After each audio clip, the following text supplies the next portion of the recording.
They hopefully will beat the Tennessee Titans and then beat the Chicago Bears. We got a football for you here. You don't want that one? Okay, cool. Multiple game balls. Right. See, that's an efficient head coach right there. Where if you have an unforced error, where the head coach of a 7-2 operation comes down to the Vikings Entertainment Network and we don't have a football, he's going to bring his own football next time. But we made sure we had one here for you, and good morning. How are you? I'm doing great. How are you? Good. I'm doing well. Why is that just, I don't want to say nookie blanky. Is that like just like holding on to it when you're having a conversation? And John, how are the wife and kids? Doing all right? Excellent. Good. Yeah, good to see you. Tell Logan I said hi. PA, full disclosure, I was handed this football as I walked in the room. Oh. Well, we wanted to make sure you were comfortable. Yeah, you had, and was that an all white? Was that foreshadowing something? Well, it the winter. Oh yeah, Warrior. Oh, those. I was at the Vikings Museum.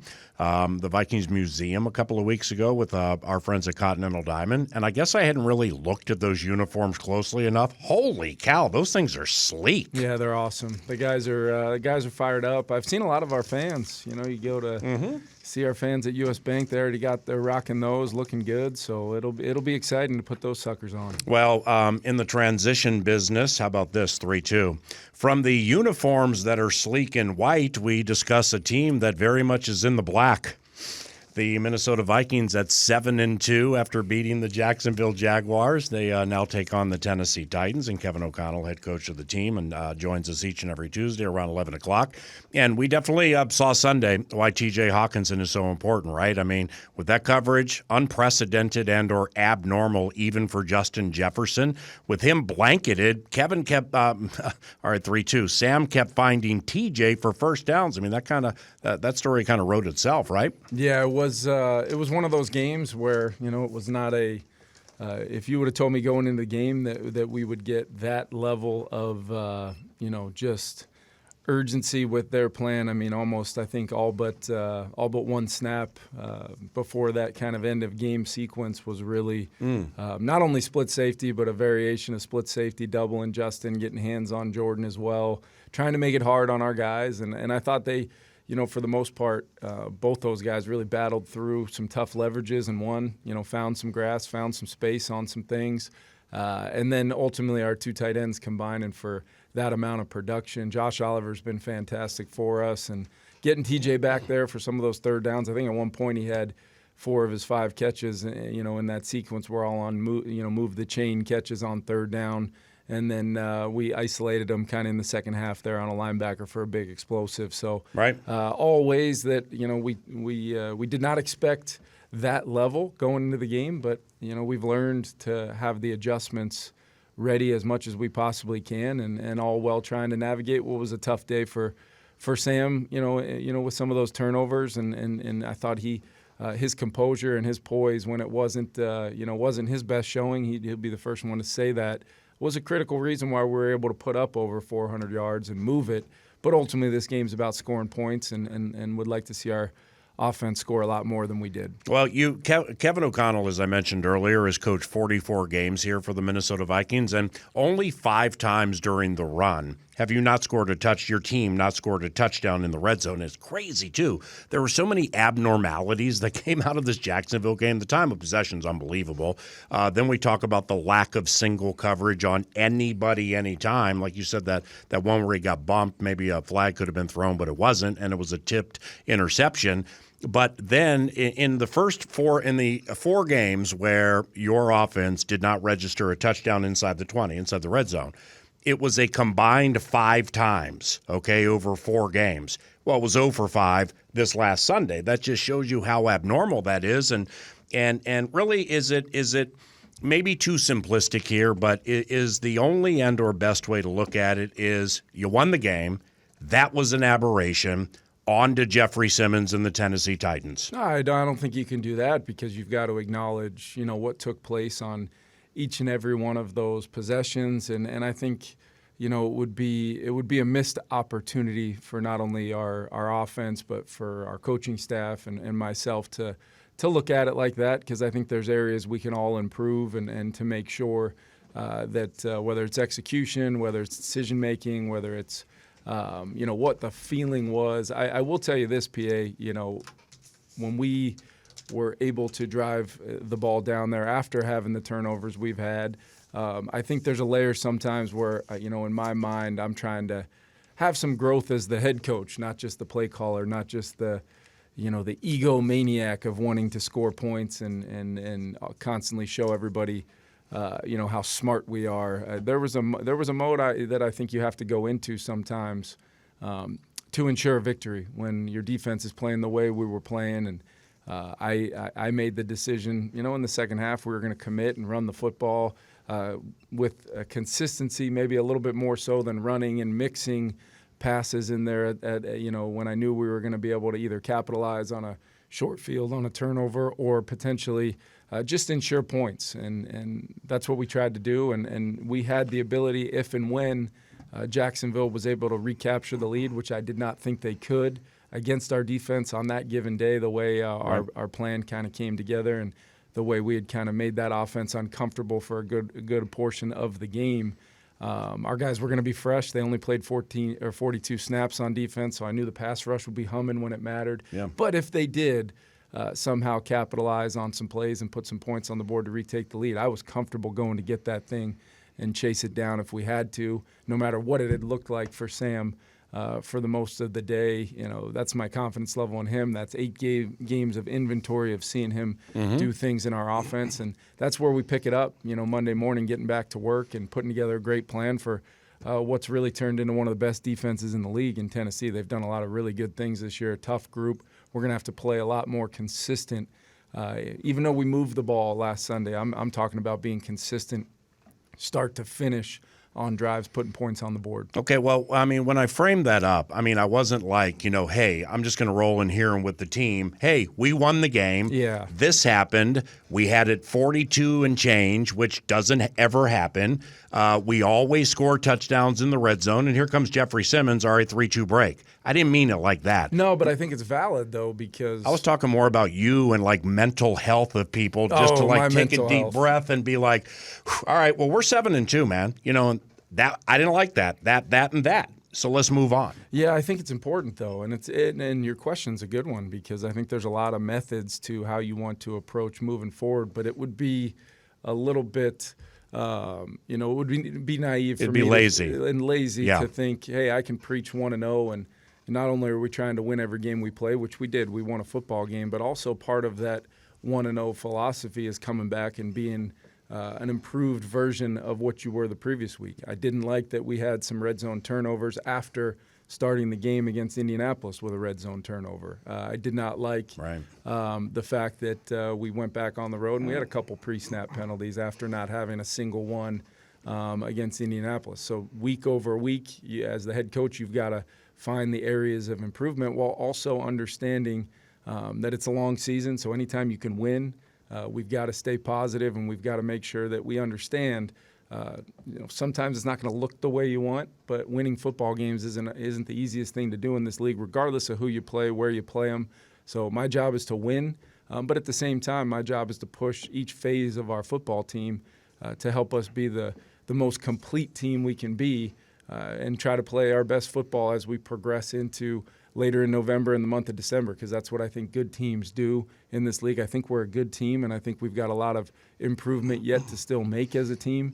Which will be exciting for all of us to chase that on a daily basis. Well, despite the coverage 18 received the last game and probably against the Colts, and then Aaron Jones goes down in London, and all of a sudden they decide we're going to rush 4 and drop 7 and make you show us that guy can beat us in the running game. Yeah. And it kind of changed there.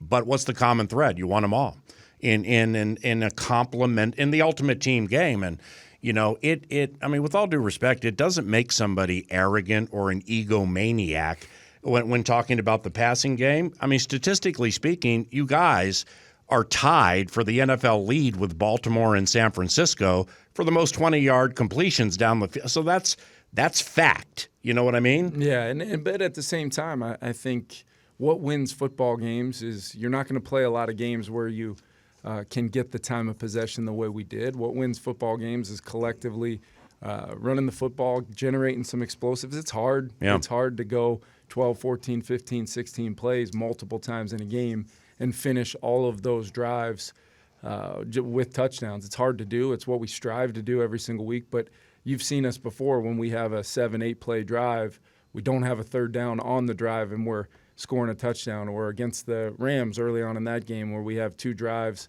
of really 7 or 8 plays there for touchdowns, where I think we had one third and inches where we got on the ball quickly and got a sneak off for that first down, and then threw Sherfield or Oliver touchdown moments later. It's when we're in sync and we're rolling and plays are stacking upon one another. Really, the only time that we've faltered is turning the football over, maybe late in the drive execution, pre or post snap, where we eventually end up in a third and long situation by our own accord, or potentially turning that ball over by, maybe it's decision making, maybe it's execution, maybe it's a poor play call, but all of which we've got to be in self-reflection mode, because we're not just trying to win a game in Jacksonville. We're not just trying to, although that's the philosophy every week, is to win what's right in front of us. We're trying to, put ourselves in a position to win games down the stretch and hopefully on into January. Well, I mean, again, we mentioned through 9 games, the Vikings are tied for the NFL lead with the Ravens and the Niners, a couple of teams that have a legitimate chance to get to the Super Bowl the minute the schedule comes out, with completions of 20 yards or more down the field. So are or can a higher volume of interceptions transpire when that's your approach? I think it's definitely possible. We went through it, in 2022 where we were very explosive, and Kirk's interception numbers, went up a little bit, and we were challenging, that season, for some. I don't know if we get some 4th and 18 completions at Buffalo, or I don't know if we get some, ops for Justin in that kind of historic season that he had that year, if we're not trying to competitively put the ball in play more so than only when things are wide open. So we have a system here where we're going to try to win leverages and get techniques that are friendly to then put the ball in play to guys for, Jordan and Justin and TJ and these guys to go make plays. But sometimes the defense makes a play. The ones that you got to really be on top of and making sure you're coaching up and constantly pushing our guys to understand are the self-inflicted decisions. Was it a poor throw from a standpoint of accuracy, where maybe that third interception the other day, hey, Sam, what did your feet look like? What was your body position when you're trying to drive a ball to the boundary and that ball gets left a little inside? There's normally much more nuance to it than just a poor throw when you've got a guy that has been throwing the ball at the level Sam has. My job and our job as coaches is to go back and figure out the why. What happened? Was it a timing thing? Was it a disguise of the coverage that forced you to take one extra click, or was it a fundamentals and technique thing that maybe caused you to push that ball a little bit more inside than maybe leaving it in a safe spot on the boundary for Justin to go get? I think you see time and time again in our offense, we're trying to find the ways to get the easiest throws, yet also you don't want to be in a situation where you're constantly just throwing the ball underneath coverage on a day like that, because all of a sudden that coverage will get tighter and tighter, but the shell's not changing. At some point in time, there was a red zone sequence later on in the game where we just kind of threw Justin a fade kind of down the sideline into too deep. And I told Sam coming off the field, I said, no matter how much we want it to change, they're not changing. So, we've got to see that. We've got to diagnose that, and we've got to put the ball in play. And had a chance at Jordan on the backside, which in my mind as the play caller, I'm thinking the backside could be the front side if we see it and progress. But that's a lot sometimes to put on Sam, and that's where I've got to get better at making sure the minute-to-minute communication and how the game is going, regardless of what the coverage breakdowns look like going into games. It's that world-class communication we've got to have to make sure that we are at our best when we need to be, and that always starts with me. Well, that's unbelievably complicated, but I mean, that's the job. God has you exactly where you're supposed to be, and that's the job for which you signed up, and you're very good at it, but it's unbelievably complicated and has to be frustrating too, where like the 3rd and 1 late, the only sack of the game. Okay, it's a sack. Now you got to boot it away, and they have a 5% chance to come down and do something. But nevertheless, you're going to get asked about it, because it was a pass on 3rd and short. So then when you watch it back, it's like, wow, Justin has been viced the entire game. But if like one thing or maybe 1.5 things can happen on that play and Walker is blocked, well, there he is wide open over the middle. I mean, that just makes you like want to throw your pen down and go, wow. Well, I think there's a lot to kind of unpack with that, and just to kind of pull back the curtain a little bit. It's 37-yard line, 3rd and 1. We just ran it 2 times in a row. There was backer run through on the 2nd down. It was really a great run by Aaron to avoid a negative run on that. So in my mind, I'm at the 37. If we do get backer run through on the 3rd and 1 and we get tackled for a loss, I'm not going to trot Park out there, even though he was 4 of 4 on the day. I'm not going to trot him out there for a 55-plus yard field goal and possibly risk giving the Jaguars a short field, because that would have been the number one way to give them a path to winning that football game. I also don't like punting the ball from the 37, 38-yard line. So knowing that might have been our sliver of chance to put an exclamation point on a day that had not gone our way from a standpoint of scoring points. We did have an opportunity on the play to throw Justin freely running over the middle, but we didn't get the execution to get that defensive end chopped down, and would have allowed Sam to see it and throw it.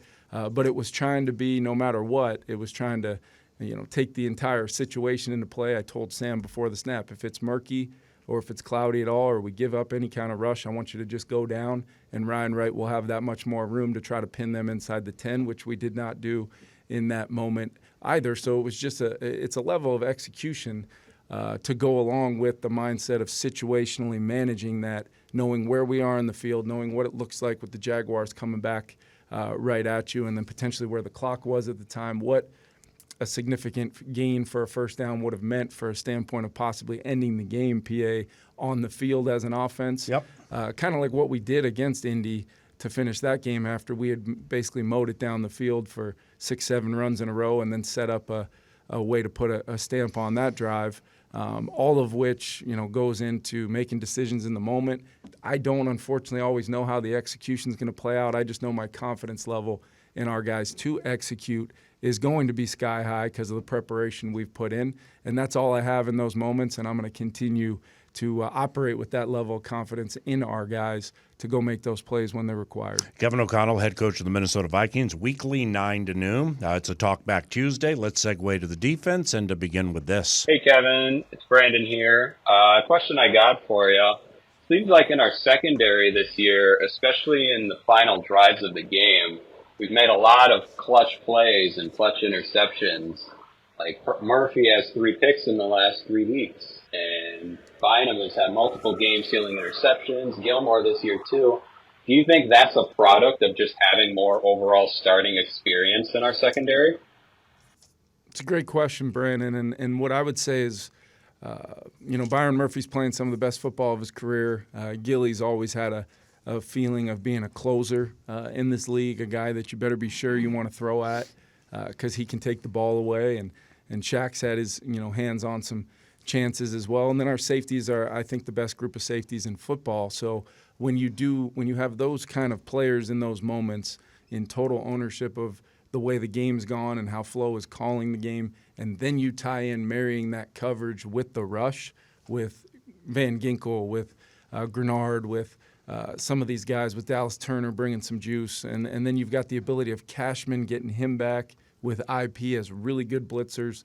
A lot of times they're ending up one-on-one in the backs against running backs in those moments, and they're winning, forcing the quarterback off the spot, speeding him up a little bit, and then when that's tied in with really good tight coverage on the back end, or some of our visual pressure coverages where they have eyes on the quarterback and they see the ball come out of his hands, they can break and go get that football. It's a formula we've kind of tried to build from way back when you're putting together the personnel of this defense, thinking about, hey, we're going to win some games with our defense this year.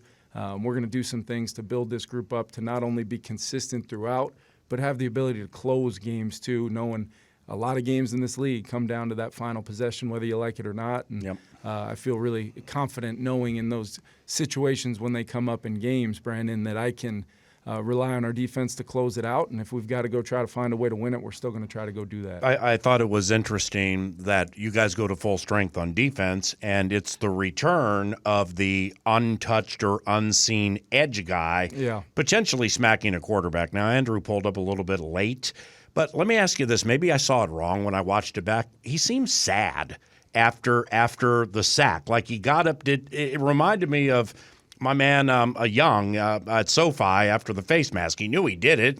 It wasn't that bad, then your guy failed to call it. But Van Ginkel, did he think it was going to be a penalty because he thought he hit him with the right arm or something? No, I think it was his disappointment. If you watch it close, he's going at the football. Oh. Because Mac was kind of looking to the left, had that ball right in front of Gink like it was on a tray. Yeah. And he tried to swipe. I think even with both hands, tried to swipe it as he went to wrap. Mm-hmm. So when he swiped and didn't get the ball out and did get the sack, Gink was trying to not only get that ball out, he was probably trying to pick it up and go score again. What a competitor! Holy cow! And so that was probably the disappointment. It was a clean hit. It was a clean sack. But in those moments when it's truly a chance that a quarterback does not see him coming, he's trying to take the football from that guy. Right, but it's rare to see somebody get a massive sack. Yep. Jones was not the same the rest of the game.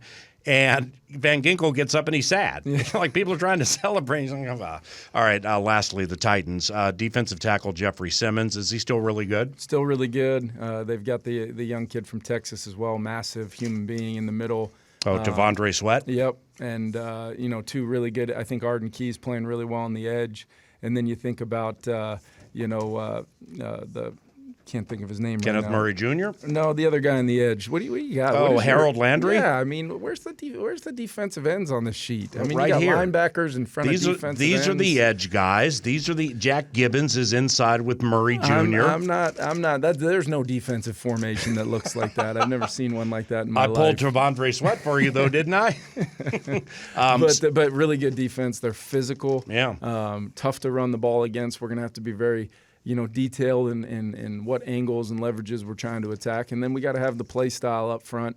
But I do think it's a game that coverage-wise, we've got to be ready to see some split safety. We've got to be ready to handle some pressure looks when they show up. It's going to take a complete offensive effort to have a good day against these guys, and that's what we're going to put together a plan to go do and get back to being who we want to be on offense. Lastly, Jack Gibbons, second-year Minnesota, number 50 for them.